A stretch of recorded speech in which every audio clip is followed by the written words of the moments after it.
Bueno, buenas tardes a todos y a todas. Soy Laura Longo, subsecretaria de Política, Gestión y Evaluación Educativa de la provincia del Chubut, Ministerio de Educación. Hoy tengo el privilegio de encontrarme con ustedes en el marco del primer Congreso Virtual de Educación de la provincia, denominado Escenarios Híbridos, Desafíos y Posibilidades de Habitar la Escuela.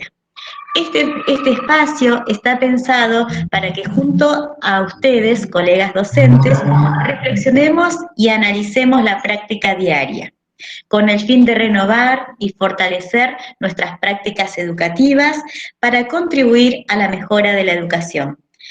Hoy tenemos que agradecer a la Fundación PAD por posibilitarnos tener la presencia del doctor Carlos Torrendel aquí con nosotros. El doctor es profesor de tiempo completo en el Departamento de Educación de la Facultad de Ciencias Sociales de la UCA. Se doctoró en Educación en la Universidad Católica de Chile. Realizó su especialización en la Universidad de San Andrés y se graduó como profesor y licenciado en Ciencias de la Educación en la UCA. Sus áreas de interés son la historia de las ideas políticas educativas en Sudamérica, la configuración actual de las políticas y del sistema educativo, y la formación y práctica docente. Es autor de distintos artículos y capítulos de libros vinculados con este tema. Hoy el doctor trabajará con nosotros en un taller denominado Gobernar es acompañar los nuevos desafíos en la orientación pedagógica de la planificación y la práctica docente. Muchos de nosotros reconocemos al doctor Carlos por su alta participación en la provincia del Chubut en la formación continua a hacer escuela. Hemos compartido muchas y largas tardes de tarea, reflexión y al cual estamos totalmente agradecidos por todo lo que pudo aportar para nuestro trabajo diario en la provincia del Chubut. Quiero retomar unas palabras que me han quedado grabadas de su tarea con nosotros. No hay ningún sistema educativo que sea potente si la gente no lo siente vital y no se compromete. Con estas palabras, doctor, doy agradecimiento por compartir con nosotros y lo invito a esta tarde de aprendizaje. Bueno, muchas gracias. La verdad que me emocionaste doblemente, de verdad. Por un lado, porque fueron 4 años yendo a Chubut, el último virtual, digamos, lamentablemente. Pero bueno, no puedo decir que conozco toda la provincia, pero entre el norte y el sur del lado del Atlántico me faltó ir más hacia la meseta y obviamente hacia la cordillera, pero del lado del Atlántico, que es donde entiendo que hay una importante población de la provincia, bueno, la verdad que creo que entre una y otra cosa he recorrido muchas escuelas, porque siempre recuerden que los talleres los hacíamos en distintos lugares. Y bueno, y por lo pronto las ciudades de Comodoro, Trelew y, y Puerto Madryn, fundamentalmente, aunque hemos ido también algunas cercanas a Trelew en algunos casos. Pero bueno, por un lado me emociona la verdad que estar con ustedes un rato, obviamente es poco, pero bueno, estar por lo menos con ustedes un rato. Y segundo, me emociona y te agradezco la referencia que acabas de hacer, no porque lo que yo haya dicho sea mío, sino porque lo que yo dije con esas palabras o con otras tiene que ver exactamente con el título de este congreso, con esta idea de habitar. Uno de los grandes problemas que enfrentamos, y lo vamos a ver enseguida, en todos los sistemas sociales contemporáneos y en todas las escuelas en particular, consiste precisamente en que nosotros al final estamos funcionando en las escuelas y no habitándolas, no estamos vitalmente, como vos dijiste recién, protagonizándolas, comprometiéndonos con ellas. Entonces yo voy a dar una serie de consideraciones, voy a tratar de no excederme de los 40 minutos, a mí me gusta tratar de que haya un buen diálogo. Entonces voy a tratar en este tiempo de no excederme de unos 40 minutos o 40 y pico, y tener otros 40 o por lo menos media hora como mínimo para poder conversar. Eso sería lo ideal. Pues me parece que lo rico es precisamente que a lo que yo presente, porque lógicamente voy a presentar algunas ideas, ustedes también de alguna manera se sientan parte, las objeten, las acuerden, las recomprendan, las recreen y que sobre eso hagamos una conversación. Entonces, la primera parte va a ser, si se quiere, más de algunas ideas fundamentales en este contexto de cambio también. Y la segunda parte va a ser una especie de, ¿cómo decirlo?, de fases que a mí me parece que son claves a la hora de acompañar a los docentes en, como dice un poco el título de la conferencia mía ahora, o de la charla que vamos a tener, más que conferencia, acompañar en la planificación y en la práctica. Entonces vamos a tratar de caminar esos dos niveles. Uno más de cambio de paradigma, que seguramente hay algunas referencias, algunas cuestiones que estos años hemos conversado, pero seguramente otras no, o son complementarias, y una segunda fase más vinculada con, y una segunda parte, perdón, más vinculada con, bueno, ¿cómo hacemos en el paso a paso para acompañar? Entonces, si les parece bien, empezamos y hacemos ese recorrido. Esperen que vamos a compartir, vieron que acá hay que aprender cada vez que uno hace algo con la tecnología, es como que empezar de cero. Bueno, no sé si ahí, si me confirman, si se ve. Se ve, doctor, se ve claramente.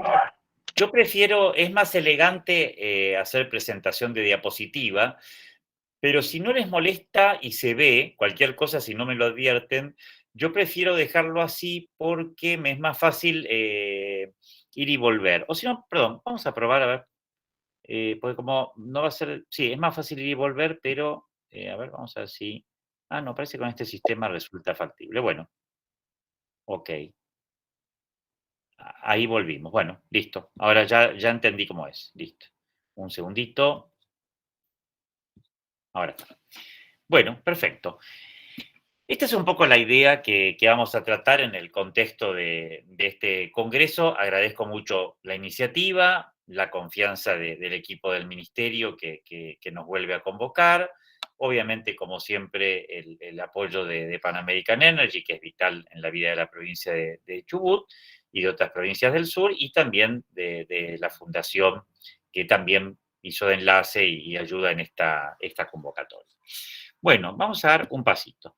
Entonces, primera parte, lo nuevo y lo clásico. O sea, una cosa que yo voy a insistir mucho, porque ahí me tiene, y discúlpenme si parece un poco vulgar mi comentario, pero me cansa un poco, y literalmente me cansa un poco, esta cosa de estar todo el tiempo con la novedad. Entonces, yo creo que nosotros tenemos que aprender a reconocer lo nuevo, lo vamos a ver, no es una palabra que voy a dejar de usar, lo vamos a usar mucho, pero también recrearnos a partir de nuestra experiencia y de muchas ideas clásicas que haríamos muy bien en recuperarlas para poder precisamente renovarnos de verdad y no simplemente de forma superficial, como enseguida lo voy a explicar.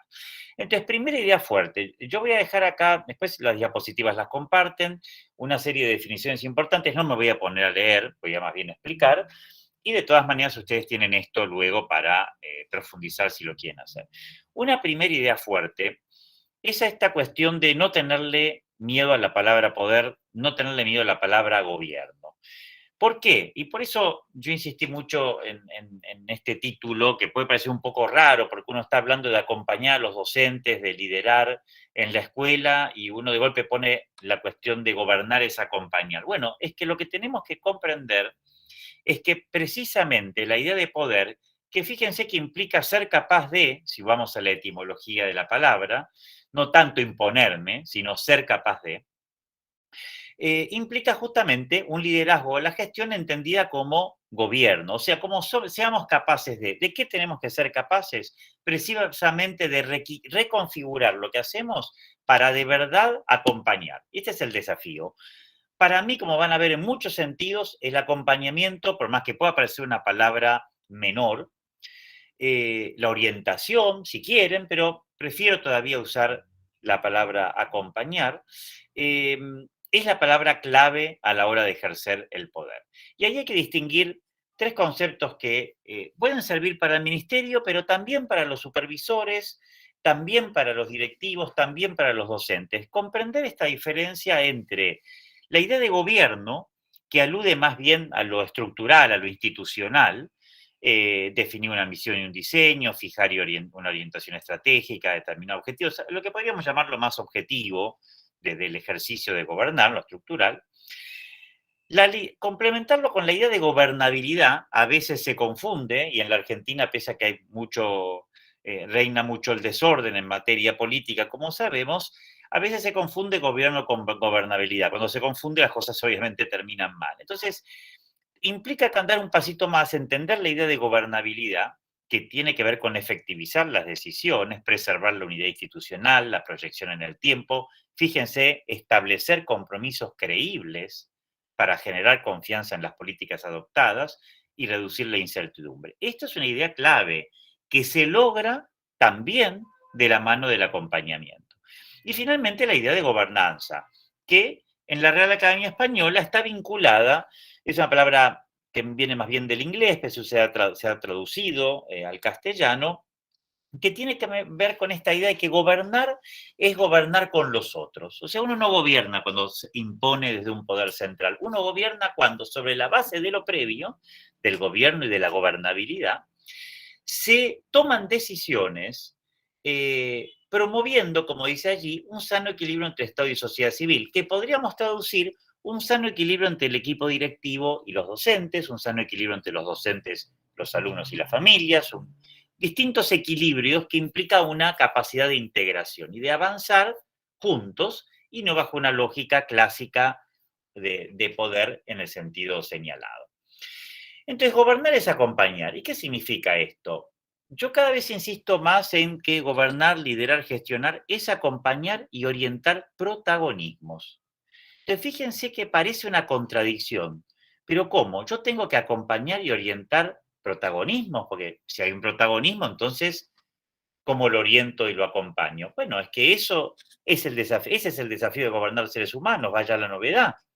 Cuando nosotros gobernamos a otros, aún a nuestros hijos, lo que hacemos, y en educación más que nunca, es promover, como a continuación se señala, ser autoridad implica promover, hacer crecer la raíz latina, augere, de autoridad, que también se vincula, no por casualidad, fíjense qué interesante, con la palabra tutor, significa esto, orientar, hacer crecer, promover. Entonces, primera idea sustantiva que a mí me parece muy potente y nosotros la tenemos que encarnar. Cuando yo ejerzo poder, lo que hago es acompañar y orientar el protagonismo de otros. No muevo cosas, no empujo gente. Tengo que despertar protagonismos, orientados, por supuesto, porque la comunidad tiene que ir hacia algún lugar y acordados. Para eso hablamos de gobernabilidad. Pero lo que gobierno son protagonistas, no gobierno obedientes. La obediencia en todo caso será parte de un acuerdo institucional y hay una jerarquía, todo eso perfecto, pero siempre para y por el protagonismo. Entonces, lo central acá no son las técnicas, proliferan las técnicas de gobierno escolar. El punto acá es que la clave no son las técnicas, la clave es la madurez, el carácter de ese equipo directivo, sus capacidades, y ahí está la clave a partir del cual, desde esa madurez, desde ese trabajo en equipo, de esas capacidades, se va a poder acompañar y orientar el protagonismo. Si esto no se hace así, lógicamente no va a haber un gobierno verdadero. Ustedes saben inmediatamente, cualquiera lo sabe, que cuando no hay una autoridad en el sentido que acabamos de plantear, el poder se dispersa, se anarquiza, etcétera, etcétera, por más que haya autoritarismo. No hay más que estudiar en cualquier sociedad autoritaria, y muchos estudiadores que estudian precisamente cómo la gente reacciona, responde, en fin, tiene una gran vida aún dentro de sistemas totalitarios de uno u otro signo. Esto implica entonces concentrarse en la realidad, no en los grandes macroplanes o abstracciones, sino en cuál es la realidad de los desafíos de esta comunidad y huir con pavor de algo que a los argentinos nos pasa mucho, que es el devaneo entre el relato, el discurso, que al final no tiene anclaje en la realidad, o las supuestas soluciones tecnócratas, los Excel de turno, que finalmente tampoco tienen anclaje en la realidad, por más que puedan parecer más concretos. Entonces, en ese sentido, ahí hay pautas claras que yo quisiera acentuar. Y gobernar también implica evaluar. Y evaluar también es acompañar.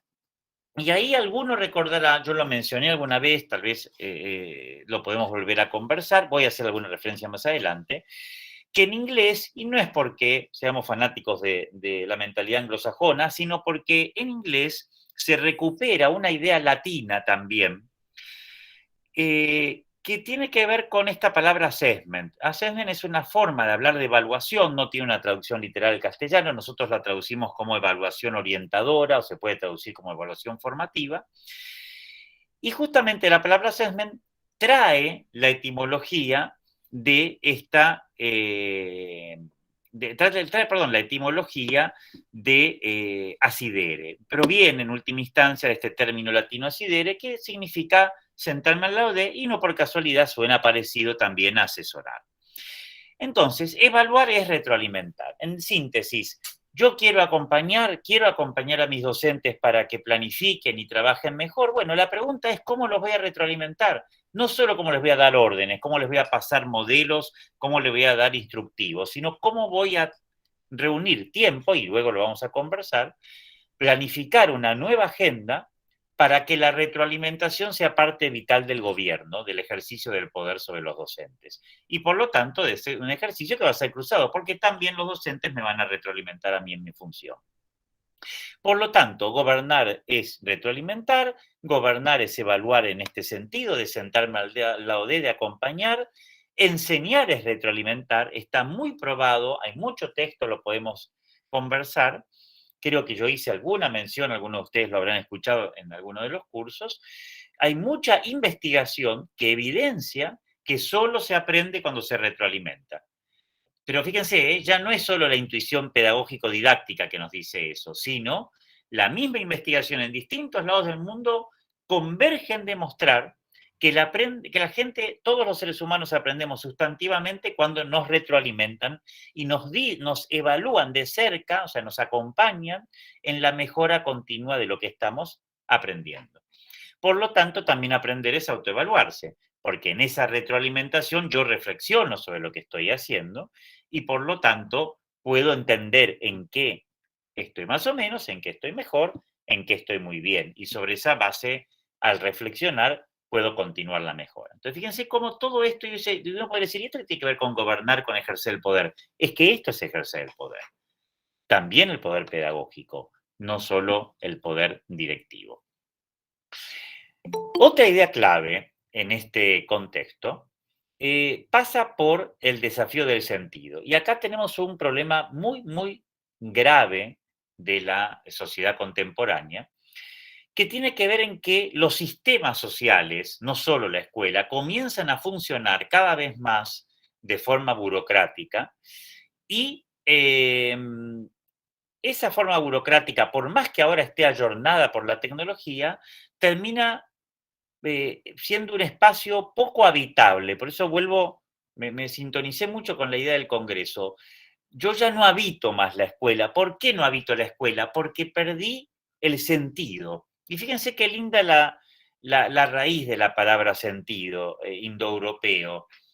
Implica el ir adelante, el tomar una dirección, pero por haberme orientado con los sentidos. O sea, estamos repitiendo la palabra, pero no con los sentidos en el sensible en el sentido, perdón, de lo que uno siente corporalmente. Entonces, fíjense qué interesante. El sentido a mí me incorpora, fíjense las ideas que están ahí a continuación, la idea de que tiene que haber un sentimiento, no hay sentido sin sentimiento. Vos hablabas al principio, en esta cita que tomaste de algo que yo habré dicho, justamente del compromiso, de lo vital. Entonces, si no hay un sentimiento, una pertenencia, por supuesto que no hay sentido. Segundo, implica reconocer la realidad que está a nuestro alrededor y cuánto tiempo nosotros le dedicamos a reconocer esa realidad. Implica entender, apreciar o juzgar algo. Y también implica, fíjense qué interesante, la razón de ser, la finalidad, la justificación. Por lo tanto, síntesis, percepción, sentimiento, orientación, finalidad. Si yo no sé para qué estoy en esta escuela, Si yo no sé como equipo directivo qué sentido tiene que nosotros estemos acá, hacia dónde vamos, por qué me siento parte, cómo hago para promover que nos sentamos parte, entonces no vamos a poder tener de ninguna manera un proceso de gobierno y de acompañamiento adecuado. Entonces, ¿cuál es el desafío? Y acá sí, una diapositiva que les ruego que usen. Ustedes saben que nos gusta presentarles ideas, pero para usar en reuniones, no simplemente para apuntarlas. Si el sentido se presenta entonces como una articulación entre la finalidad de esta institución, la comunidad y la vocación personal del docente, porque tiene que tener sentido para mí también. Cada uno de nosotros tiene que pertenecer a una escuela, pero con sentido, no porque estoy de paso, porque solamente me queda cerca, por bla, bla, bla, 20.000 razones que se les ocurrirá, sino tengo que pertenecer a esta escuela porque estoy adentro, la estoy habitando, no soy un invitado, no estoy de paso, no estoy en la vereda de la escuela, estoy, volviendo al tema del Congreso, habitándola, formo parte de esta casa. Y entonces ahí vienen estas preguntas claves que tenemos que desarrollar en el equipo directivo y con los docentes, y también, ¿por qué no?, en distintas instancias con alumnos y familias. ¿A dónde vamos como institución? ¿Por qué? ¿Estamos seguros que ese es el lugar al que hay que ir? ¿Sigue vigente esta finalidad? Porque a veces las finalidades o los sentidos se plantean, pero es necesario cambiarlos a lo largo del tiempo. Perdón que alguien creo que tiene el micrófono abierto. Entonces, Sí. ¿me escuchan, por favor? Bueno, estamos con un sonido, disculpe, que a veces me puede distraer un poco si continúo. Perdón, doctor, un segundito. Voy a pedir a los participantes que silencien sus micrófonos, por favor. Nadia Silvana. Nadia. Muchas gracias. Perdón, doctor. No, está bien, está bien.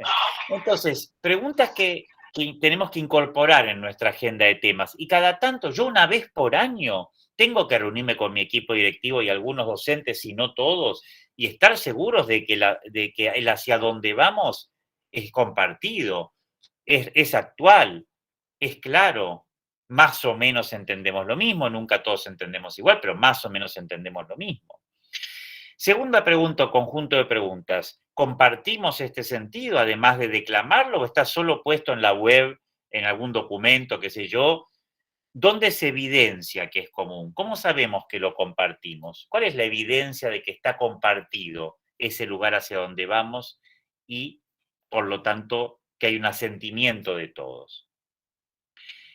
El proyecto de cada uno en esa comunidad está inserto, mi vocación está adentro, pertenezco realmente, me siento parte, me hago parte, me hacen parte. Esta es otra pregunta central, porque finalmente, aún siempre insistiendo en la dimensión colectiva o comunitaria de la escuela, cada uno finalmente tiene un momento de decisión de hasta dónde está dentro o no. Entonces, también cuidamos como equipo directivo que todos nos sintamos parte. Cuando nos hacemos ¿Cuándo, nos hacemos estas preguntas? ¿En qué tiempo? ¿Con qué periodicidad? ¿En qué momentos lo dialogamos? ¿Cómo se transmite el sentido institucional? Porque tal vez yo lo tengo escrito, está en la web, las familias entran, los docentes entran y yo no converso nunca sobre el hacia dónde vamos de la escuela. Entonces, ¿en qué momento esto se sociabiliza? No sé si me explico, después igual lo conversamos, pero que son pautas bien concretas. Y esto implica entonces que para poder acompañar, insisto, estamos yendo al acompañamiento, o sea, el acompañamiento es ir armando todo este proceso que estoy señalando. Para poder acompañar en cualquier institución, hay un autor belga que escribió este libro que significa en el fondo haciendo lo correcto, digamos, o hacer lo correcto.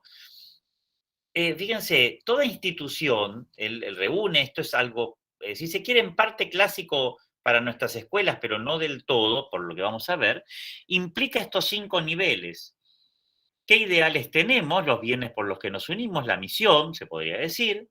¿Cuál es la cosmovisión, la perspectiva de contexto en relación con la misión? Tiene que haber un diálogo porque el ideal no puede ser abstracto. Esto es más clásico, se insiste mucho cuando se explica en la cuestión de los idearios institucionales o de los proyectos. Pero después aparece lo que se ve menos, el diseño cómo son nuestra gramática escolar, diríamos, aplicada a la escuela, o la estrategia, cuál es el diseño institucional. Y ahí empezamos a veces en la escuela a flaquear, porque nuestro diseño institucional, y la pandemia lo dejó más que claro, implica todavía la repetición de una gramática tradicional que no siempre está vinculada con el contexto. Entonces, fíjense cómo ahí nos empezamos un poco a separar. Después las prácticas, lo que hacemos de verdad, aún lo sorprendente e inconsistente, porque siempre hacemos cosas que no son coherentes. La vida en comunidad no es algo matemático. La vida en comunidad es un ejercicio de prácticas que no son entre sí consistentes y coherentes. Y finalmente, la parte más difícil, ¿cuál es el momento de la reflexión para ver si la misión, la visión, el diseño es coherente con las prácticas que estamos haciendo? Si todo eso está. Entonces, la pregunta clave aquí es qué tan efectivo es el diseño para la realización de los ideales. Nosotros estamos con el problema de que tenemos una escuela diseñada para un contexto cultural y eso está cambiando. Entonces, fíjense que tenemos ideales y cosmovisiones que a veces son antiguos, pero a veces están más ayornados, y pedagógicamente eso lo vamos haciendo. Tenemos un diseño institucional que en muchos casos sigue siendo desacoplado con los nuevos tiempos. Las prácticas intentan ser renovadoras, pero tenemos en el medio este diseño que no es consistente, y encima tenemos poco tiempo para la reflexión. Entonces, fíjense acá de nuevo, otra diapositiva para usar. Y ahí el autor usa, perdón, este término griego, frónesis, que tiene que ver con la sabiduría práctica. Él dice que en definitiva la frónesis, la prudencia, es cómo hacer reales los valores, o sea, cómo convertir en prácticas los ideales. Bueno, estos son los elementos. Para convertir los ideales y acompañar a los docentes y generar un entorno que nos permita caminar hacia allí, entonces necesitamos estos elementos que tenemos que ir articulándolos y tenemos que revisarnos a partir de este recorrido. ¿Y eso qué implica? Implica, dicho más sintéticamente, que nuestro gran desafío como directores, si queremos mejorar, cambiar, acompañar, implica que nosotros no demos solamente grandes ideas, discursos, etcétera, creyendo que vamos a cambiar las prácticas, sino que esto va a suceder si solo si nosotros cambiamos lo que recién decíamos, el diseño. Si solo si esto va a pasar, si podemos nosotros cambiar ciertas estructuras para que no nos pase lo de queremos trabajar en equipo, pero no lo podemos hacer porque apuntamos al voluntarismo y no tenemos estructuras temporoespaciales para poder hacerlo, por ejemplo, o queremos una aula distinta, pero tenemos el mobiliario que tenemos, en fin, o queremos una planificación distinta, pero tenemos un modelo de planificación tradicional, etcétera, etcétera, etcétera. Entonces, este es el punto que vamos a conversar en la segunda parte. Acá simplemente quiero insistir en que si queremos también renovar de verdad, yo distingo mucho entre innovación y renovación. ¿Por qué? Porque más allá que usemos la palabra innovación, hoy está muy de moda, a mí no me disgusta que usemos la palabra innovación siempre y cuando la entendamos más bien como renovación. Cuando uno estudia un poco la teoría de estas ideas, descubre que la innovación tiene que ver más, como dice allí, con introducir novedades, con una visión más adaptativa, o sea, traer algo nuevo de afuera, y la renovación tiene que ver más con algo que acabamos de señalar, un diálogo entre los orígenes, el sentido, la tradición, la historia de la escuela, el presente y sus posibles cambios, o sea, la idea de volver a ser nuevos. Por eso, para renovarse, uno siempre tiene que volver un poco al origen, y desde el origen dialogar con el presente, pero y con la historia de uno, ¿no? Origen más historia, dialogar con la novedad. Pero entonces la novedad incorporada desde mi historia personal, no simplemente un copycat, un copiador de novedades que justamente hacen que no vayamos. Perdón, no sé si alguien quería decir algo. Ah, no, soy alguien que abrió el micrófono. Perdón, por favor, recuerden de tenerlos cerrados así, a menos que quieran decir algo, que no hay problema en que, como hacemos siempre, los que me conocen lo saben, tomen la palabra. Igualmente vamos a tener, como dije, también para conversar largo al final. Finalmente, en la aceleración de los tiempos y la pandemia en particular, ojo porque nos pueden facilitar una verdadera renovación, pero también asumir novedades extrínsecas que no son parte de nuestra realidad, o seguir en una inercia. Muchas escuelas ya están notando que de a poquito, que mientras afloja la pandemia y vuelve la presencialidad, muchas cosas que se ganaron en la pandemia, se perdieron un montón de cosas, pero algunas buenas experiencias que se desarrollaron, ya volvemos al viejo surco, y entonces esa novedad que en otra gramática se dio, ahora, volviendo a la gramática tradicional, se vuelve para atrás. Y eso pasa por esto, vuelvo a retroceder, porque si yo no cambio la estructura sobre la cual se diseñan las nuevas prácticas, en cuanto vuelvo a la escuela presencial tradicional, voy a volver a esa lógica de prácticas tradicionales. Por más que haya aprendido mucho en la pandemia, no necesariamente volviendo a la escuela con la estructura previa, eso va a continuar. Entonces ahí tenemos un tema que me gustaría también conversar. Bueno, entonces, esta nueva mirada de la educación nos permitirá hacernos cargo, pero no de la pandemia, de todo. O sea, el problema no es la pandemia, ni el problema es la tecnología. El problema es si tenemos una nueva pedagogía y un nuevo ejercicio del poder para acompañar a los docentes en esta lógica. Y la educación híbrida va a existir no por la pandemia ni por la tecnología. La educación híbrida va a existir por lo que vamos a ver enseguida, porque tenemos que pensar la relación de la escuela con el mundo de otra manera, y por lo tanto nuestra relación con directivos y docentes también. Entonces, esto de alguna manera está anticipado, no lo voy a insistir en general, pero sí voy a señalar esto. Primero, necesitamos cambiar la gramática escolar, las ciertas estructuras, si queremos renovar la educación, y eso implica, entre otras cosas, no fugarnos al pasado, cosa que nos puede, insisto, volver a pasar.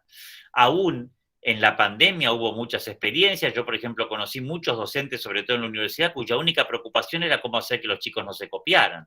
Entonces yo ahí inventé una especie de norma medio graciosa. Si vos haces una evaluación en la que alguien se puede copiar, es que la evaluación está mal hecha. Podríamos llamarla prueba de fuego de la evaluación. Justamente, si vos retroalimentás y se aprende haciendo, nadie se puede copiar. Por lo tanto, ojo que aún con la tecnología yo puedo seguir en lógicas enciclopedistas o de repetición o bancarias, diría Freire, y la tecnología no necesariamente me salva de lo bancario y lo repetitivo. Entonces necesito innovar de verdad en pedagogía y por lo tanto convertirme en un docente profesional / maestro artesano. O sea, yo insisto mucho en esta idea de la educación, el educador como profesional, pero también como maestro artesano, porque el artesano es el que está cerca del que está aprendiendo con uno, está acompañando la artesanía que el aprendiz está haciendo junto con nosotros. Entonces esto es clave y lógicamente eso se da en el contexto de la confianza. Bueno, ¿qué implica todo esto? Acá voy a acelerar un poquito para ir ya más a la segunda parte y tratar de terminar menos 10, menos 5 a lo sumo, si tenemos un rato.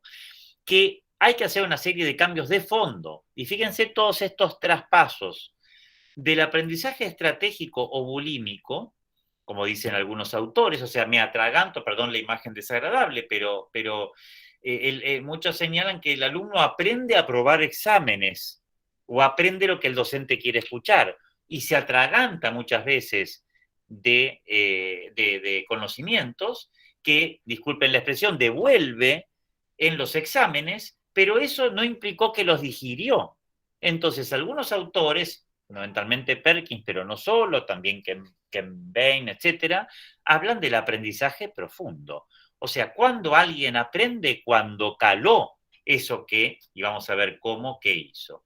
Por lo tanto, del conocimiento superficial a la aplicación del conocimiento, si no, no hay conocimiento profundo. De la evaluación convencional, en donde se sacan muestras, a la evaluación para el progreso. Fíjense la diferencia. La evaluación pensada para que el otro avance, no para detenerlo en el avance, calificarlo, ponerle una mala, sino cómo se hace para evaluar, lo vamos a ver, para que el otro progrese. De una evaluación que es solamente externa, del docente al alumno, y jerárquica, a una autoevaluación, evaluación de pares, evaluaciones externas, etcétera, etcétera. De la evaluación centrada en el calificar a la evaluación para ayudar a aprender. que ese es el foco. Del aprendizaje como adquisición al aprendizaje como desarrollo. Yo no adquiero conocimientos, en todo caso incorporo y finalmente esos conocimientos permiten desarrollar capacidades. Del aula como mundo, una escuela que se pensó para encerrarnos en el aula y preservarnos, a usar el mundo como aula. Y ahí aparece lo híbrido, que debería haber sido previo a la pandemia. Pues la pandemia tampoco nos ha llevado a lo híbrido. Cuidado, la pandemia nos metió en lo virtual, pero eso no es híbrido. Lo que tenemos que hacer es pensar, en todo caso, el aula como plataforma para recorrer el mundo, incorporar la ciudad y el entorno como parte, digamos, como aula, ¿se entiende? O sea, usar al mundo como aula y ya no el aula como mundo. De los plazos rígidos a priori a los plazos en función de las trayectorias, vamos a conversar de eso un poquito. Entonces, de una trayectoria rígida a muchas trayectorias, de una evaluación homogénea a la evaluación diversa y equivalente, fíjense qué potente esto, no es una evaluación igual para todos, es preguntarle a cada docente si tenés un solo tipo de evaluación para cada cosa que enseñás o un solo tipo de proceso, hay un problema. Entonces, fíjense que todo esto, de nuevo, no es teoría, esto es para hacer autoevaluación institucional. ¿Cómo son mis plazos? ¿Rígidos o en función de las trayectorias? ¿Y eso en qué se manifiesta? Pongo acá ejemplos para insistir en esta idea de lo concreto. ¿La evaluación sigue siendo homogénea o estoy pidiendo a los docentes que la diversifiquen? Continúo. La calificación pensada como búsqueda de información a generar evidencias para ayudar a mejorar.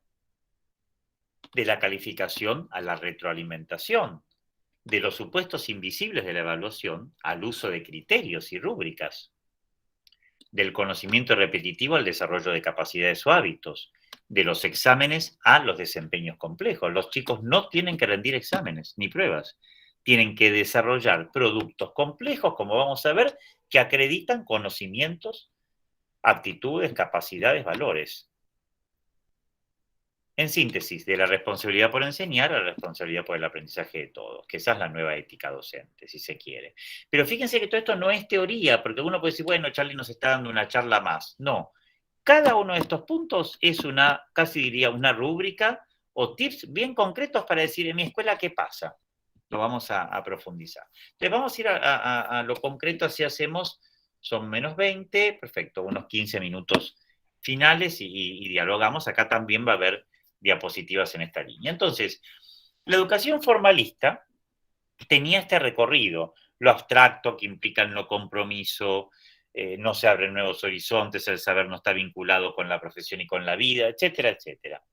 ¿Y en qué termina? Por eso medio lo dibujo con mis habilidades poco desarrolladas como un embudo. ¿En qué termina? Abandono, repitencia, no aprendizaje significativo, sin sentido. ¿Qué tenemos que hacer? Ampliarnos. Entonces, al revés, la verdadera educación, ¿qué implica? Recuperar el para qué, la enseñanza profesional, el equipo, el aprendizaje activo, etcétera, etcétera, la educación como artesanía, la escuela como comunidad de aprendizaje. Eso va a dar como pie, junto a las transformaciones que mencionamos, a una verdadera inclusión, una verdadera graduación, un verdadero desarrollo de trayectorias efectivas, un aprendizaje con sentido para todos, para los docentes y también para los alumnos, una ampliación verdadera de la cultura personal, no un encierro en lo local, y por lo tanto el desarrollo de un proyecto de vida. Entonces, fíjense esa lógica, perdón. O hacemos el embudo, y la educación formalista nos cierra las puertas, o al revés, las abrimos y hacemos todo esto que estamos pautando acá. Y eso implica también no abandonar el contenido disciplinar, pero sino ampliar la idea de contenido. Lo que vienen los alumnos a hacer a la escuela y lo que también en definitiva hacemos los docentes, no es simplemente centrarnos en lo disciplinar, es tratando lo disciplinar, incluyéndolo, pensar en el desarrollo de capacidades. Hoy se habla de capacidades, algunos en Europa se usa más el término competencias, la idea clásica pasa por hábitos o virtudes, que también implican lo intelectual, obviamente, además de lo moral, lo estético, etc. Entonces nosotros tenemos que pasar a una lógica de contenido más compleja. Eso, si quieren, lo podemos conversar, que implica esta triada de el saber hacer, el saber ser, si se quiere, el saber ser entendido también como saber ser con otros. o conviviendo con otros. Entonces implica todo esto.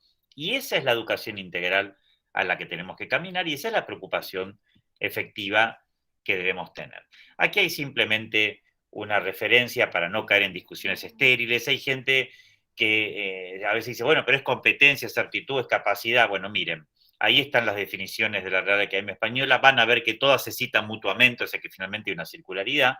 Por lo tanto, yo diría, use cada uno la palabra que más le guste. A mí la palabra, por ejemplo, competencia no la aprecio en particular porque además se vincula con la cuestión de lo competitivo, más allá que tiene otro sentido. Entonces prefiero hablar de capacidad o de aptitud, o si alguien quiere en un sentido más clásico de virtud, utilicen la palabra que más les guste, pero entendamos que este es el sentido hacia el que tenemos que caminar. Entonces, ¿en qué tenemos que acompañar al docente? Fundamentalmente, a la hora de planificar y de implementar, lo que tenemos que hacer es un cambio que algunos autores llaman el diseño hacia atrás o planificar con el fin en la mente. Y esto lo voy a poner ahora algunas referencias de fases, de ideas, perdón, y de fases, y lo podemos conversar largamente sobre cómo hacerlo en esta segunda parte más de diálogo, pero de todas maneras, ¿cómo decirlo? De todas maneras, esto implica un cambio de visión central, que vamos a ver. O sea, tanto el directivo como el docente, como la escuela, tienen que poner antes que nada a dónde vamos. Por eso, de nuevo, la cuestión del sentido. ¿Qué queremos? ¿Hacia dónde queremos ir? Y también en cada materia, en cada espacio curricular, no importa cuál sea, nosotros como directivos tenemos que acompañar a los docentes para hacerle la pregunta clave. ¿Y vos qué querés que sepan hacer cuando terminó tu materia? ¿Qué querés que hagan? ¿Cuál es tu fin en la mente? ¿Vos qué considerarías? Lo vamos a ver como, ¿qué considera? ¿Dónde hay que ir? ¿Qué tiene que poder hacer? Vamos a ver en qué sentido. Entonces eso implica superar el planeamiento educativo tradicional por lo que a mí me gusta llamar diseño de experiencias de aprendizaje. El docente es un diseñador, todo profesional es un diseñador. Y nosotros a veces hemos olvidado la dimensión de diseño y de artesanía de nuestra tarea docente. Entonces ahí tenemos esto, lo hemos conversado, creo que en los talleres de hacer escuela, en alguna oportunidad, tenemos que pasar de la repetición de planificaciones abstractas a planificar de acuerdo con a dónde vamos y con este grupo que tenemos, enseguida vamos a ver cómo. ¿Y por qué insisto en esto? Fíjense otro autor clásico que nos dice algo interesante. Uno dice Aristóteles y se imagina una cosa aburrida, tediosa, etc. Miren lo que dice en la Ética Nicomaquea, en el libro 2. Miren qué frase que casi es para titular un libro o para poner en nuestras paredes. Lo que hay que hacer después de haber aprendido, lo aprendemos haciéndolo. Y uno se queda medio pasmado, porque a veces tiene la idea de que lo clásico es lo memorístico, lo contemplativo, lo abstracto, etc. Y no, lo que nos está diciendo es una verdad que hoy lo dice todo el mundo, pero la triste noticia es que tiene 2500 años más o menos, y seguramente es previo también. Esta es una de las primeras citas que lo dice tan claro. Miren, lo que está diciendo acá Aristóteles es, chicos, docentes, directivos, lo que hay que hacer después de haber aprendido, lo aprendemos haciéndolo. Y sigue diciendo después de algunas ideas, porque de alguna manera está diciendo, justamente este aprender haciendo es lo que son las mismas causas o los mismos medios que producen o destruyen toda virtud. Nosotros diríamos en lenguaje más actual, si quieren, capacidad. O sea, en el hacer, en ese aprender haciendo, vos vas o haciéndolo mejor o haciéndolo peor. Y fíjense qué lindo, a mí me parece apasionante estos tres pasos, porque entonces ahí introduce Aristóteles a el docente. Si no fuera así, o sea, si la gente no fuera aprendiendo mientras va haciendo, no habría necesidad de maestros, sino que todos seríamos de nacimiento buenos o malos. Entonces, fíjense qué lindo. ¿Cuál es el lugar en el que quirúrgicamente Aristóteles introduce al docente? No en aquel que arroja contenidos, no en aquel que sabe más. Lo coloca al docente, Aristóteles, insisto, no el último pedagogo de Harvard ni de Finlandia, lo coloca al docente en el intersticio, en el espacio que se abre, cuando yo voy haciendo, voy aprendiendo haciendo, y entonces el docente tiene que meterse ahí, tiene que introducirse en ese proceso en donde yo voy mejorando y necesito a alguien que me acompañe en la mejora. Entonces, fíjense, lindísimo, a mí me resulta, discúlpenme, apasionante. Ese es el lugar que un pensador tan antiguo como Aristóteles le da al docente.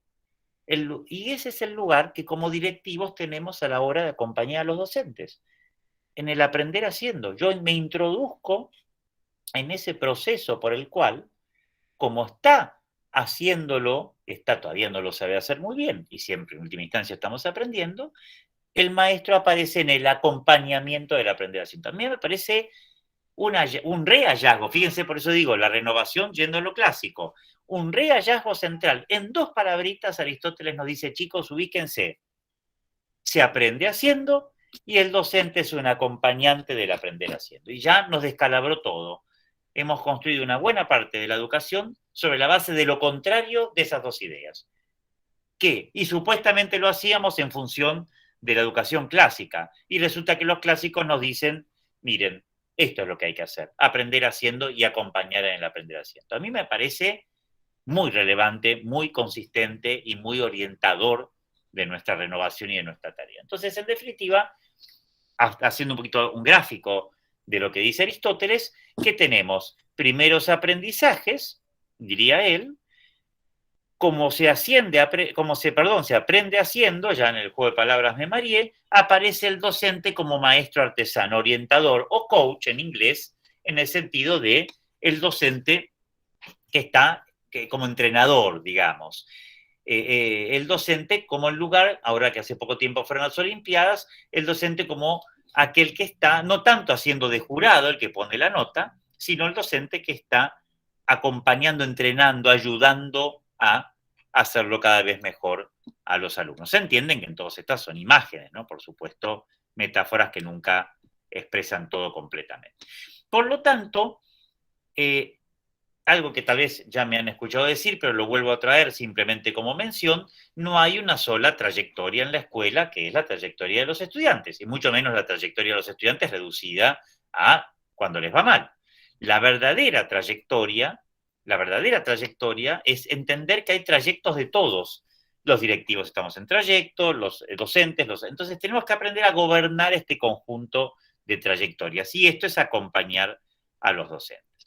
Entonces, vamos a ver enseguida cómo pasamos de estos elementos que son los tradicionales de la planificación a un modelo renovador que enseguida vamos a presentar. Entonces, ¿cuál es la primera fase en la que tenemos que acompañar? Acá vienen como 5 pasos, si no me acuerdo mal, nunca conviene anticipar cuántos pasos son porque uno siempre se puede chispotear, pero una serie, digamos, el primero de una serie de pasos, para no equivocarme, o fases, que justamente tienen que ver con la lógica que acabamos de plantear hace un rato. Primera fase, ¿queremos acompañar a los docentes en que renueven su enseñanza? Primera pregunta o primer pedido, diseñá el producto que vos querés que los estudiantes desarrollen como demostración acabada de que aprendieron tu materia. ¿Qué producto o productos, entiéndase por producto, entre comillas, una performance, una actividad, lo que fuere? ¿Qué producto o productos, qué desempeños, se dice en enseñanza para la comprensión, eso significa EPC acá, qué desempeños complejos hacen visible el pensamiento? Dan evidencias de que realmente esa persona aprendió porque hizo algo con lo que estaba aprendiendo. ¿Sí me explico qué quiero decir? ¿Qué van a producir los alumnos? Entonces ahí están las preguntas. ¿Cuál es la producción compleja? Performance, actividad, etcétera, que va a dar cuenta de que aprendió, de esa multidimensionalidad. ¿Qué características tiene que tener esta producción? Y acá de nuevo una diapositiva práctica, ¿eh? Esto no es teoría, esto está bien aplicadito. ¿Qué características tiene que tener esta producción? ¿Cómo contiene ese producto conocimientos, valores, procedimientos? ¿Cómo acredita capacidades, virtudes, competencias, habilidades? ¿Cómo podemos lograr con el tiempo que los productos sean diversos y equivalentes? Porque también tenemos que ir ayudando a los docentes a que pidan, que desarrollen consignas donde haya productos distintos pero equivalentes. que eso es importante para atender la diversidad. No sé si se entiende. Entonces, ¿cómo nosotros, ahí tenemos preguntas claras? Estas son las preguntas para planificar de otra manera. Y por lo tanto también, fíjense que acá está la planificación, pero también la orientación. Bueno, porque después viene todo el proceso y hay que ver si finalmente todo esto que se pensó se pudo concretar y cuáles fueron los buenos o malos resultados. Entonces, piensen esta fase siempre como planificación, pero también como seguimiento y como evaluación final. Segunda fase, diagnosticar o evaluar de verdad. ¿Qué significa? Que nosotros solemos entender, de alguna manera, o dar por sentado, que el grupo clase es aquel que ya sabemos que viene todos los años. Entonces, los docentes tenemos un grave problema. Yo he insistido mucho en esta idea en hacer escuela. Acá doy algunas pautas un poquito más claras, tal vez, que tenemos que llevar adelante un proceso de diagnóstico que finalmente intervenga en nuestra planificación. Si yo tengo claro qué producto quiero lograr para que nuestros alumnos aprendan y para demostrar que aprendieron en mi materia o en mi conjunto de materias, lo que fuere, perfecto. ¿De dónde parto? Porque yo tengo que poder diseñar ese producto final de acuerdo con el sujeto que aprende. Entonces acá viene el gran tema de cómo hacemos intervenir en la planificación, en la implementación y en la evaluación nuestro conocimiento sobre los sujetos que aprenden. Y eso nos va a permitir diversificar. Entonces fíjense que ahí hay pautas claves. No reducir el diagnóstico a tomar la fiebre, conocer a los sujetos en su diversidad de aprendizaje, nos pueden ayudar la teoría de las inteligencias múltiples u otras, y no centrarnos solo en contenidos conceptuales. Bueno, perdón, ahí veo que hay un error de tipeo que se me escapó. Los profesionales diagnostican para hacer los planes, o sea, para planificar, no simplemente para tener una idea de con quién estamos, para diseñar los caminos hacia los aprendizajes, entendiendo los problemas y desafíos de cada grupo. Entonces, acá esta etapa es clave y nosotros la tenemos que usar de verdad para la planificación, la implementación y la evaluación, y no solo para cumplir con la etapa de diagnóstico de nuestro año. Y por lo tanto, entonces, comprender que si no hay un diagnóstico, no va a haber un enlace, eso quiero decir con esta idea, y por lo tanto no va a haber un verdadero aprendizaje. Si no hay diagnóstico, yo no puedo planificar para este grupo. Estoy planificando para un grupo abstracto, pero no para este grupo. Tercera fase, diseñar los hitos de aprendizaje. Entonces, ahí las preguntas claves son, bueno, perfecto, yo no llego a un producto final de golpe, obviamente, sobre todo si es complejo.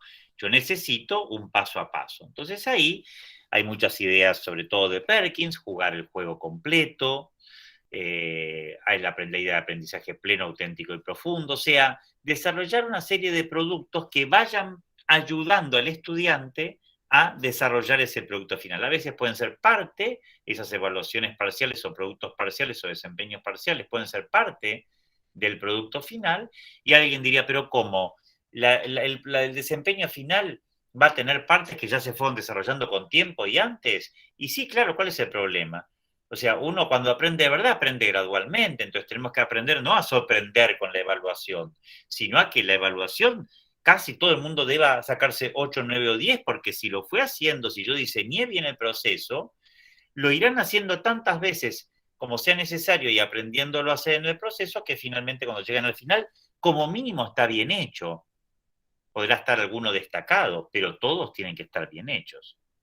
Y entonces entender que sobre la base del diagnóstico tengo que poder de a poquito, insisto, no se puede hacer de entrada, también pensar variedad de caminos y de productos. Finalmente, ¿cómo acompañamos a acompañar? Entonces, ahí fíjense qué interesante, cómo los directivos acompañamos a los docentes para que ellos diseñen el acompañamiento del aprendizaje. Y esta es la evaluación. Y no voy a insistir en esto.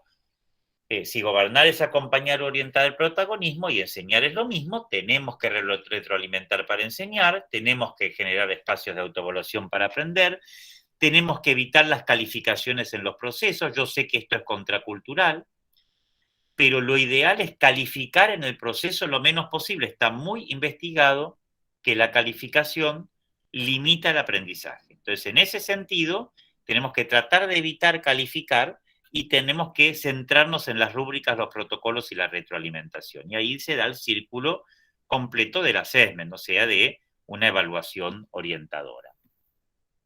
Entonces, perdón, ¿cómo nosotros acompañamos, le pedimos, le preguntamos a los docentes cómo diseñaron este acompañamiento? ¿Cuáles son las etapas, cuáles son los procesos, cuáles son los instrumentos, cuáles son, en función de los desempeños parciales, lo que van a ir haciendo? Y entonces ahí estamos acompañando esa planificación y después evaluándolo. Y finalmente acreditar es observar, o sea, finalmente hay si se quiere, como pasa en las Olimpiadas, alguien hace una performance, una actividad, etcétera, lo que fuere, y entonces viene el momento del jurado, entre comillas, el momento de la calificación, donde a veces es bueno invitar externos, gente de la comunidad, que también es bueno que participen, que los chicos aprendan, porque si estamos hablando de aprendizajes auténticos, bueno, también es bueno que los chicos puedan desarrollar productos, por ejemplo, el aprendizaje a servicio, solidario o el aprendizaje basado en proyectos, permite que desarrollen actividades reales con impacto social y por lo tanto que pueda venir gente de la comunidad a participar también de la mirada, hasta pueden participar de una retroalimentación intermedia, pero sobre todo de una retroalimentación final. Es el momento que podríamos decir más hacia afuera de la vida de la escuela. Bueno, y entonces en este sentido, ¿por qué hablamos de innovación? Y porque fíjense, lo central acá, con esto ya termino, lo central acá implica justamente que innovar no es subirme a la última moda de la tecnología, qué sé yo, el design thinking, qué sé yo, hay un montón de modelos que uno puede tomar y yo no digo que no digo que no los usemos, pero innovar tiene que ver con cómo hacemos para concretar el derecho a la educación, cómo generamos en función de este grupo nuevas situaciones inteligentes sobre la base de estas fases que vimos para que realmente aprendan muy bien. Entonces, eso realmente es innovar y no otra cosa. Bueno, estamos más o menos, me pasé 3, 4 minutos. No sé si vale la pena dividirnos en grupos, creo que no tiene sentido, lo podemos conversar directamente, yo lo había puesto así por si el grupo no sabían bien cuántos podían ser, si el grupo era muy, muy grande, pero yo les pediría esto, que si quieren, los que me están ayudando con el taller lo pueden anotar, hagamos una conversación ahora, más allá de las inquietudes que seguramente, o preguntas que puedan surgir, con esta idea. Por lo menos está la idea de qué me pregunto como segunda instancia, pero yo diría esto, si pueden reaccionar a esta presentación por estos 3 andariveles, más allá que puedan agregar otros desde ya, pero por lo menos para hacer una primera orientación, ¿qué es lo que me preocupa de todo esto que presentamos? Bueno, me preocupa algo, ¿qué me preocupa en relación con mi realidad? Que me pregunto y qué valoro, o sea, qué me parece que es destacable y puede ser utilizable. Bueno, hasta aquí entonces avanzamos. Tenemos media hora, creo que es hasta las 4:30, 4:30, perdón, si no entendí mal. Así que tenemos un tiempo abundante para poder conversar adecuadamente, me parece.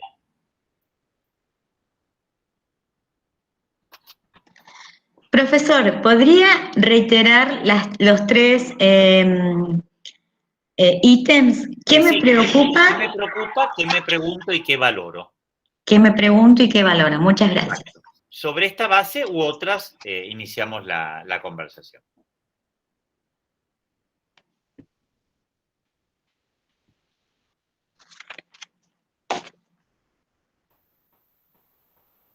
Hola Carlos, buenas tardes. Hola.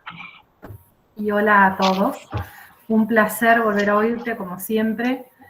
¿Qué me preocupa? Hay tantas cosas que preocupan, ¿no? Pero una de las grandes cosas es esto de encontrar los tiempos para encontrarnos. Exacto.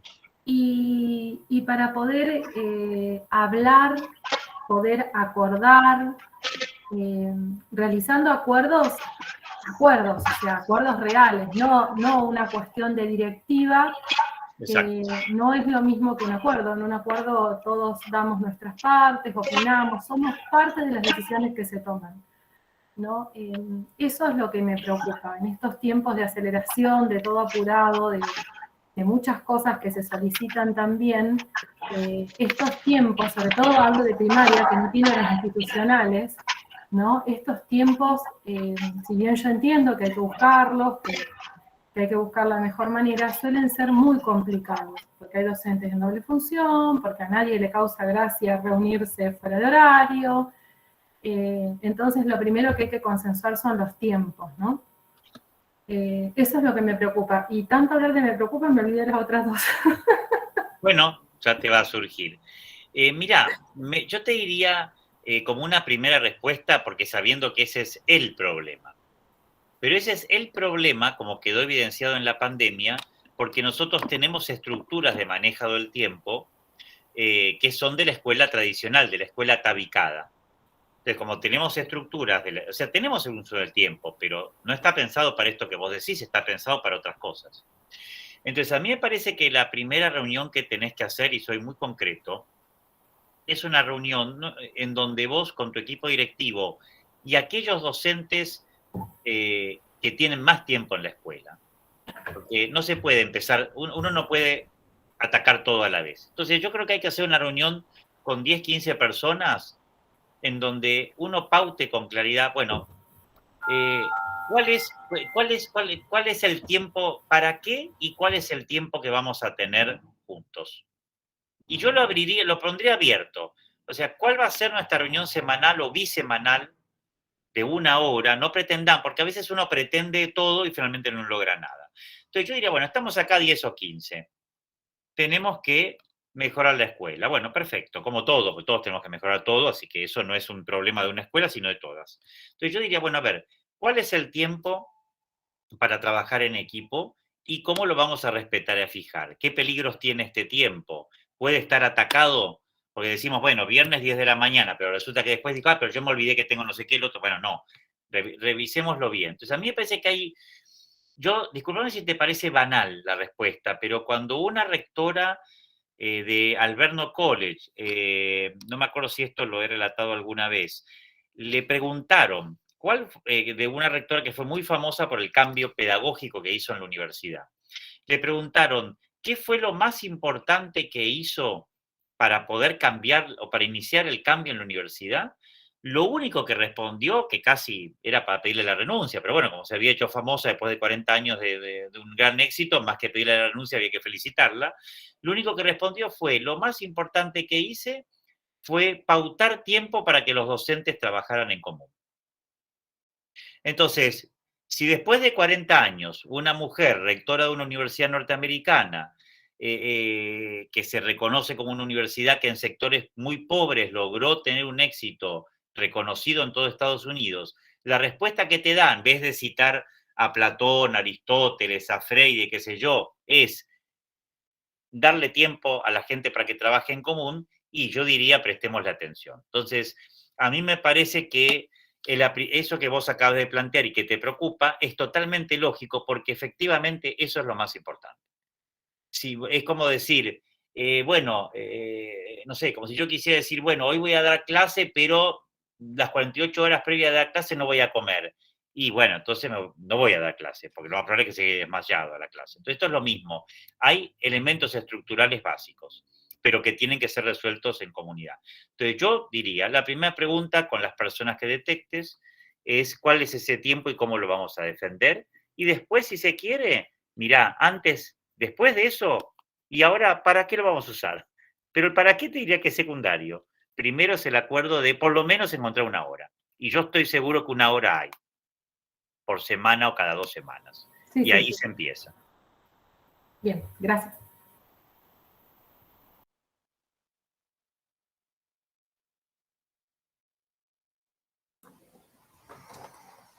Hola. Sí. Hola. Buenas tardes, gracias.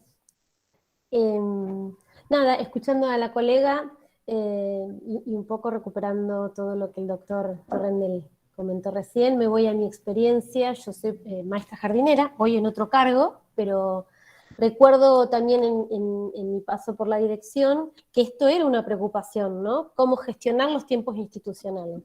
En nivel inicial tenemos el tiempo de duración de clase es de 3 horas 20.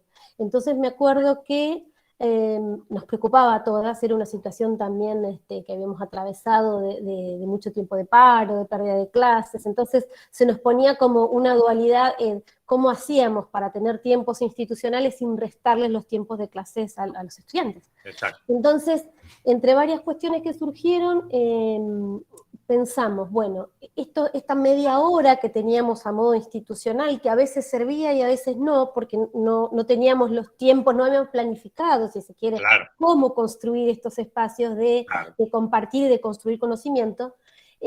Bueno, surgió la posibilidad, porque además queríamos estar toda la institución, ambos turnos, profes especiales, que era muy difícil poder encontrarnos en el diario, y surgió esto de gestionar los tiempos institucionales con las familias. Y propusimos, recuerdo, ampliar el dictado de clases, no sé si fueron 10 o 15 minutos todas las semanas, y en el transcurso de un mes recuperamos una media jornada, en la cual los chicos entraban más tarde, o jornada completa, cada una vez al mes, entonces podíamos juntar toda la escuela y hacer una jornada institucional sin haber restado tiempos de clase a los estudiantes. Y fue fantástico, porque la verdad que pensar desde una propuesta, desde la planificación estratégica de lo que queríamos enseñar, volver a revisar el PEI, fue para nosotros muy positivo.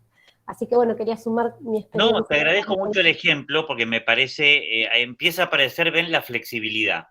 Entonces, parece que el tiempo no está, pero en realidad no es que no está, sino que lo estamos usando de otra manera para otras cosas. Entonces, a mí me parece que ese ejemplo que acabas de poner es muy potente. Te lo agradezco porque lo voy a usar, seguramente, si me escuchás alguna otra vez lo voy a usar, seguramente, te citaré, pero lo voy a usar, porque muestra una manera de flexibilizar algo que parece rígido para lograr una reunión de la comunidad completa. Yo ahí agregaría que creo que tiene que haber distintos tiempos para distintos tipos de reuniones. Entonces, sí creo que tiene que haber un grupo chico, llamémosle, que son un equipo directivo más algunos docentes, en fin. Tiene que haber como una pequeña comunidad del anillo, por lo menos, que esa sí se reúna por lo menos semanal o bisemanalmente, para que haya un motor. Y me parece muy bueno, sumado esto que vos decís, cuando es para todos, acabas de presentar una forma muy concreta y muy razonable y factible, seguramente en muchas escuelas, podrá haber otras, de hacer una reunión de la totalidad, por lo menos mensual. Así que te agradezco mucho el ejemplo, pero fíjense cómo aparecen ideas enseguida. Mil gracias. No, por favor. Y en cuanto a las respuestas, a mí hoy lo que me preocupa, desde el rol en el que estoy y que puedo tener una mirada de una región educativa en la provincia, soy supervisora de nivel inicial, Ajá. Me preocupa cómo recuperamos esas trayectorias que perdieron continuidad. Eso realmente me preocupa muchísimo, ¿no? Porque además, algo que usted citó hace un momento, y esto de que lo híbrido no es solo la virtualidad, pero en algún modo sí se centró en esto. Sí, entonces, sí, claro, ahora no hubo híbrido. Claro. ¿Qué sucedía con estos estudiantes que no tenían acceso a la conectividad, que no tenían o que no tienen dispositivos?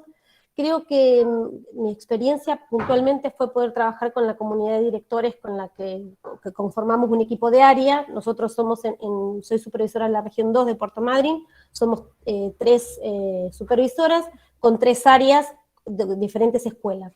Lo que pudimos hacer en cada una de las áreas, y también a modo regional, es pensar otras estrategias para la no presencialidad.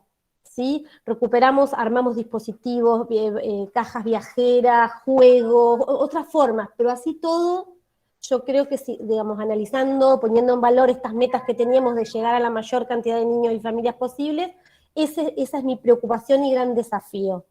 Me pregunto y me sigo preguntando muchas veces si esta estructura lineal de escuela graduada, me refiero con ciclos, grados, nos va a permitir pensar esto de trabajar con las trayectorias, con la pluralidad, con la singularidad. Eso me lo pregunto a diario, y lo bueno, y me parece que lo potente es poder ponerlo en la mesa y que seamos muchos los que miremos y planteemos propuestas para alcanzar alguna alternativa. ¿Y qué valoro? Yo creo que es, para tomar las 3 preguntas, doctor, disculpe, lo que más he valorado y aprendido en este tiempo de pandemia es la capacidad de resiliencia y de inventarnos los docentes, ¿no? Yo siempre he puesto el valor ahí para reconocerlo y para motivar a quienes estamos en esto a poder seguir mirando juntos, porque la verdad que si hay algo que faltó fue recurso material concretamente, pero creo que sobró capacidad en el recurso humano, en el capital humano que había en las escuelas. Y yo eso es lo que valoro y recupero de esta pandemia y de este desafío.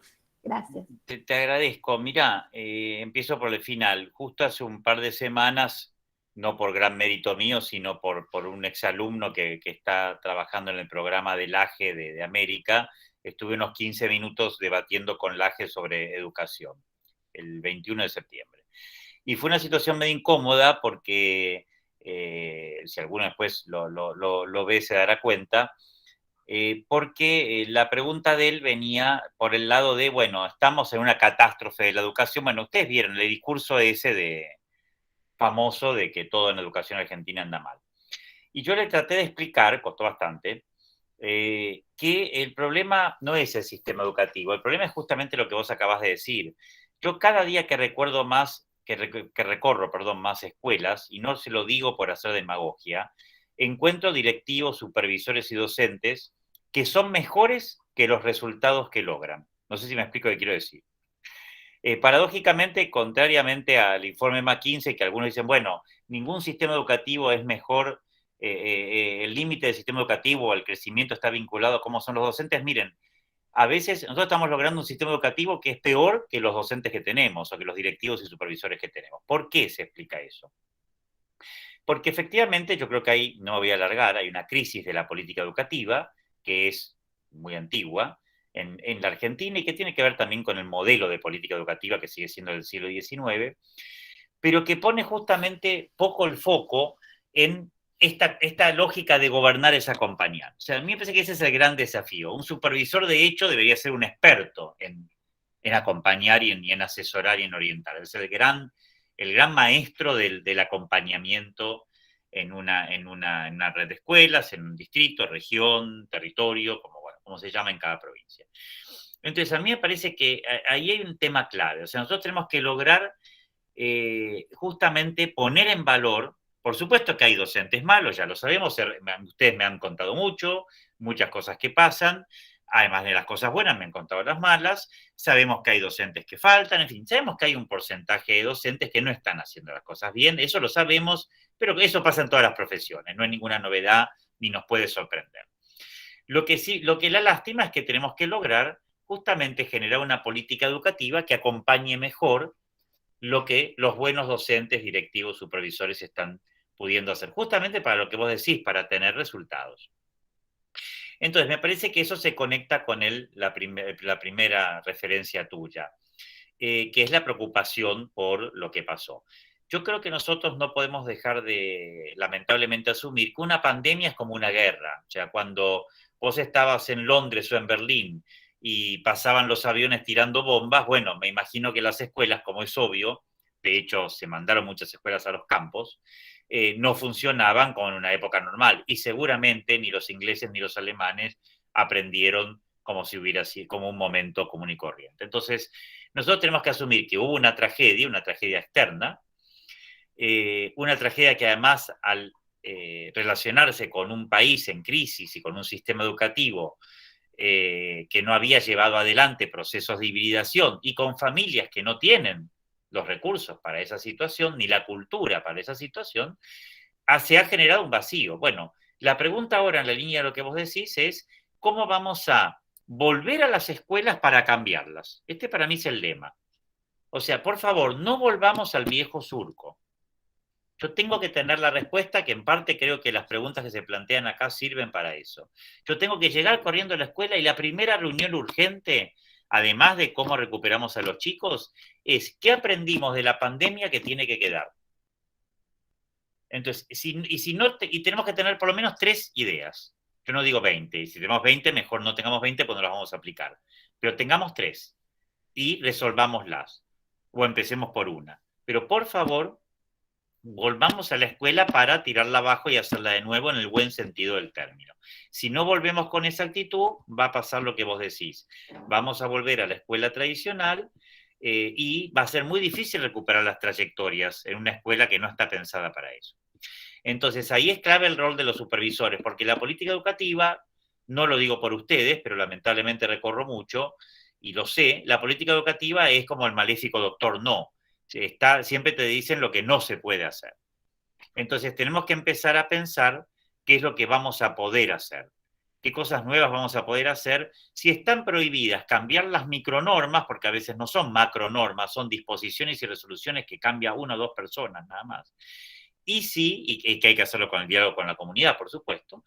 Y si es simplemente un uso y costumbre, bueno, hay que cambiar el uso y costumbre que muchas veces está instalado como norma y no lo es. Yendo al tema del diseño, yendo a las diapositivas que yo planteé, ¿cómo vamos a cambiar el diseño? Si no cambiamos algunos aspectos del diseño, no vas a poder incluir las trayectorias.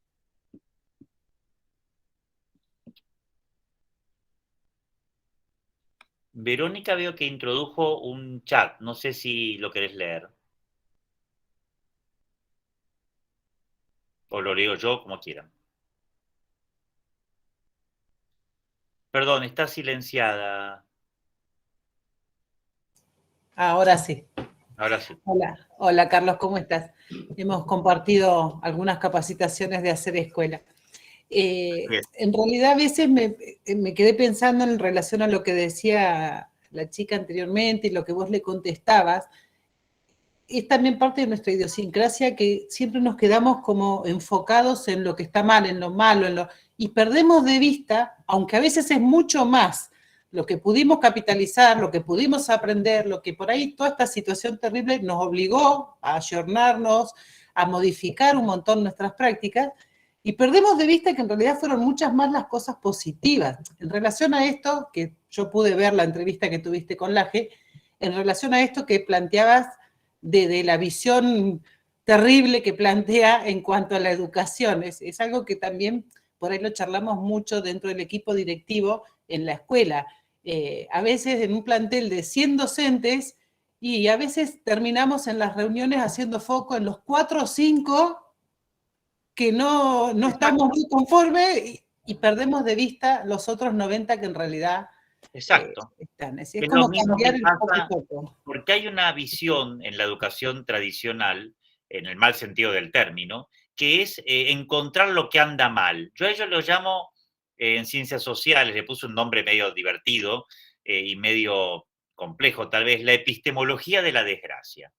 Es como que nosotros estamos especializados en ver la desgracia. Entonces, nuestro lente, nuestra episteme, es la ciencia de la desgracia. Nosotros nos especializamos en identificar todo lo que anda mal. Entonces, para identificar todo lo que anda mal somos estupendos. Identificamos lo que anda mal en los alumnos para no ponerles 10, identificamos lo que hacen mal los docentes, identificamos los malos alumnos, los malos directores, los malos supervisores. Y es verdad que la Argentina, bueno, también es verdad que ha hecho mérito, ¿no? Para identificar lo que anda mal, la verdad que en ese sentido hay que reconocer un mérito especial.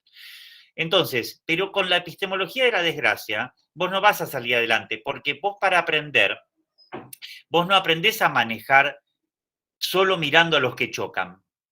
Vos aprendés a manejar mirando a los que chocan y mirando a los que manejan bien. No sé si me explico qué quiero decir. Entonces, si yo solo estoy todo el día señalando el error, la epistemología de la desgracia no me va a dar todo. Del error puedo aprender siempre, sin duda, pero necesito también las buenas prácticas.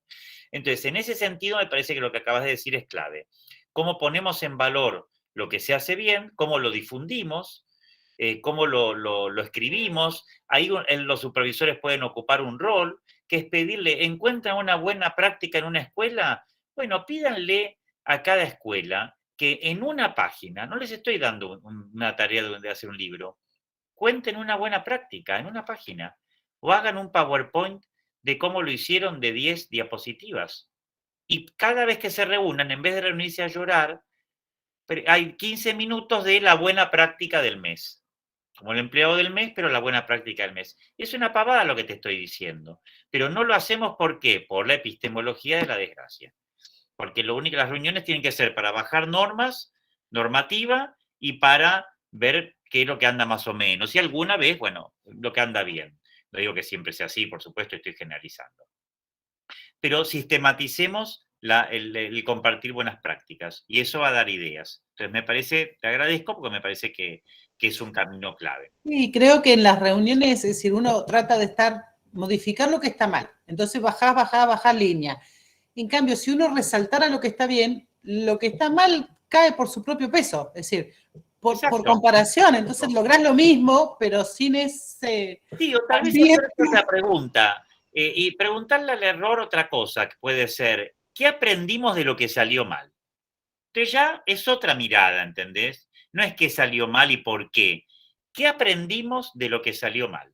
Y ahí ya cambia la tónica de la conversación, aún sobre el error, y se convierte en una experiencia de aprendizaje. O sea, el error hay que agradecerlo, porque es una gran oportunidad de aprendizaje. Sí, solo sí, no lo miro con la epistemología de la desgracia.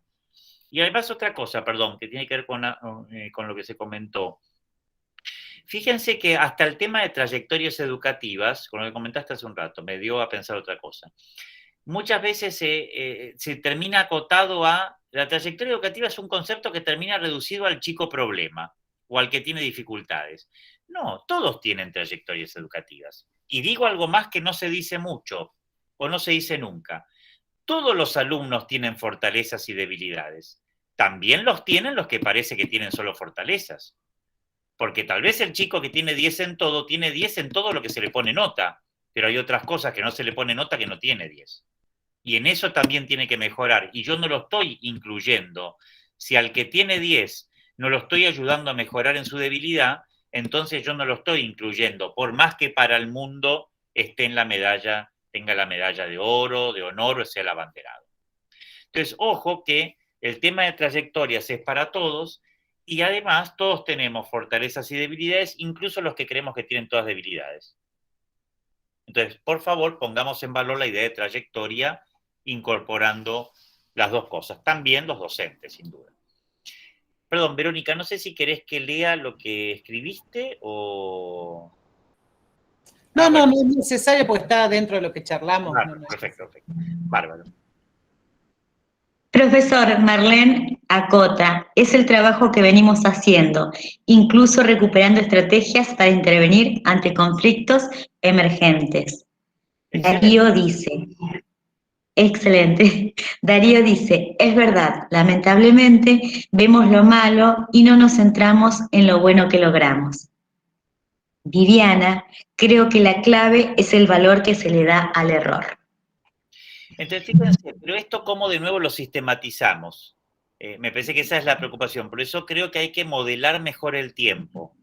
Nosotros estamos muy acostumbrados a una modelación clásica. Entonces, yendo a lo que decía Marlene, me parece que sería bueno esto que están haciendo, sistematizarlo lo más posible. Tal vez ya lo están haciendo, pero sistematizarlo lo más posible como un capítulo transversal de todas nuestras reuniones. Por mes, si nos vamos a reunir, bueno, una buena práctica por escuela. Y hasta a veces los obligamos, porque a veces el director dice, uy, ¿cuál es la buena práctica de la escuela? Y a veces te puede pasar que uno está tan abrumado por problemas que ni siquiera tenés capacidad de verlo. Entonces uno empieza a compartir y dice, che, pero mira que hay alguien que está haciendo esto, no te puedo creer. Y ahí se empieza a visibilizar. Entonces, me parece que lo tenemos que hacer. Como ven, son cosas simples. No es el gran cambio del mundo mundial. Es algo sencillo que es ir poniendo unos pequeños pasos y pautas para esta mejora que de golpe cualitativamente es un montón. Fernanda, muy buenos aportes. Javier, muy interesante el enfoque propuesto. Hasta ahí llegamos con los comentarios. Y tengo que ser la mala de la película, profesor. Tengo que decirte que quedan apenas 3 minutos y que ya deberíamos ir cerrando para ser respetuosos con el resto de los talleristas. ¿Qué decirte? ¿Qué decirte? Perdón, Marlene levantó la mano, no sé si es algo cortito y lo introducimos rápido. Bueno. Gracias, Carlos. Nada, sigo pensando un poco en esto de gestionar los tiempos y aprovechar estos recursos que aprendimos a usar en la pandemia, en la de la virtualidad. Y algo que nos está dando un buen resultado también es esto de usar la agenda y la agenda en el sentido de lo virtual, ¿no? Introducir agendas o calendarizar acciones de manera conjunta a través de la construcción colaborativa de documentos con el Drive. Entonces, tenemos tiempos de encuentro que, como dijiste claramente, no son con todo el personal o con todos los directivos, podemos agruparnos y trabajar en una determinada temática, y la verdad que eso también, aprovechar el rato que uno tiene para construir con otro, y que cada uno entra en sus tiempos y en sus posibilidades, también permite circular la palabra, intervenirse protagonistas todos. Y aprovechar, y fíjate de lo híbrido, perdón, retomo lo que decís, aprovechar algo, yo por ejemplo Zoom había usado para alguna reunión internacional antes de la pandemia, bueno, ahora, en vez de estar citándonos todos en un lugar que tenemos que estar viajando, bueno, prendamos el Zoom y reunámonos. Entonces, me parece que eso, ahí sí, que ahora estamos cansados del Zoom o del Meet, lo entiendo, porque estamos hartos, pero en el futuro hasta nos va a poder ser divertido, porque si tenemos presencialidad, bueno, 3 reunioncitas por Zoom o 2 por semana no mata a nadie, todo lo contrario, es hasta medio divertido. Y encima nos permite usar el tiempo de otra manera. Entonces yo creo que sumemos el Zoom, el Meet, etcétera, para no hacer viajar a la gente innecesariamente y para encontrar tiempos, o algunos estarán presencial y otros estarán en el Zoom, porque podrá pasar también, y qué problema hay, y de esa manera, y como vos decís también, la construcción de documentos compartidos. Son 2 herramientas que ahora nos hemos acostumbrado a usar con facilidad, les hemos perdido el miedo, incorporémosla al trabajo cotidiano para promover el trabajo en equipo, que es lo que nos falta, o lo que tenemos que acentuar, digamos. Marcela, me parece muy bueno cambiar el foco de la mirada de lo negativo a lo positivo. Valeria, un placer escucharlo, es muy claro, muy cierto, muy buenos los aportes y muchos aplausos virtuales, profesor. Muchas gracias. Llegamos al final, 16:30, es una pena, ha pasado muy rápido el tiempo, escucharte a vos, nada, es un placer inmenso, y bueno, y el tiempo vuela cuando alguien realmente nos interesa. Así que, profesor, espero que te volvamos a encontrar. Chubut agradece todos tus aportes realizados, y un aplauso para vos. Bueno, mil gracias. Y sobre todo, por favor, nuestros mejores aplausos es poner en práctica estas cosas. No digo las mías, digo la de cualquiera, pero ese es el mejor camino que podemos encarar, que son los verdaderos aplausos para los chicos, sobre todo. Entonces, pongamos de a poquito en práctica estas cosas y vamos a ver cómo hasta cambia el clima escolar. Seguramente ya lo hacen, hagámoslo más todavía. Muchísimas gracias, profesor, y muchísimas gracias a todos los docentes y alumnos avanzados que nos han acompañado en este espacio tan rico y de aprendizaje. Nos estamos viendo, muchísimas gracias. Cariños a todos, mil gracias.